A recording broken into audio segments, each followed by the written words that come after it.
Voici donc la démarche pour le cône. Alors, moi, ce que je vous dirais, toujours inscrire notre formule de volume au départ. Pour un cône, on a pi R2H sur 3. Avant d'aller plus loin, prendre le temps d'identifier quelle est la mesure du rayon dans le problème. C'est toujours le chiffre que nous avons besoin.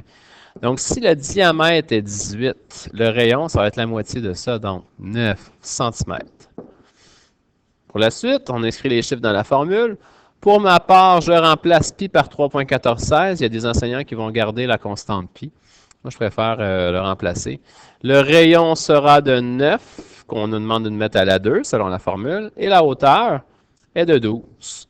Tout ça divisé par 3. Il ne reste plus qu'à respecter la priorité des opérations et entrer tout ça dans notre calculatrice. Donc, la priorité des opérations stipule qu'on doit faire l'exposant 2 en premier. Donc, exposant 2, ça fait 81. Donc, j'ai fait 9 à la 2, qui me donne 81. Et je multiplie ça par pi, qui est mon 3.1416. Et je multiplie ça par 12. Je pèse sur égal, bien important. Présentement, le résultat que j'ai devant moi, c'est 3053,64. Mais je n'ai toujours pas divisé par 3, tel que demandé. Alors là, je divise par 3. Et j'obtiens la réponse. 1017,88 cm3. Pour la boule, même concept.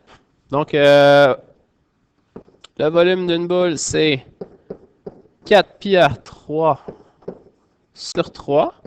Je demande, comme tantôt, d'aller identifier quelle est la mesure du rayon. Donc, dans ce cas-ci, le rayon est à 6. Et de venir inscrire les chiffres dans la formule. Alors, 4 et 4. Pi, c'est 3.1416. Le rayon est à 6 et on doit le mettre exposant 3, du moins c'est ce que dit la formule. On n'oublie pas de diviser tout ça par 3.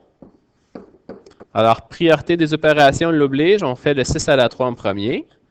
6 exposant 3 me donne 216, que je multiplie par 3.1416, que je multiplie aussi par 4. Je pèse sur égal, j'obtiens 2714,34. Et là, j'oublie pas que je dois diviser ça par 3. Alors, 2714,34, que je viens de diviser par 3, j'obtiens 904,78. Et là, dans le problème, il n'y a pas d'unité de mesure. Hein. Si vous avez remarqué, le 12 ici, il n'y a aucune unité de mesure. À ce moment-là, ce qu'on peut mettre, c'est U pour unité. Et là, je calcule un volume, moi, ici, donc je mets U à la 3. Si j'avais calculé une heure, j'aurais mis U à la 2. Puis si j'avais calculé une longueur, comme c'est le cas avec mon 12, qui est une longueur, je peux mettre un U tout seul, comme ça.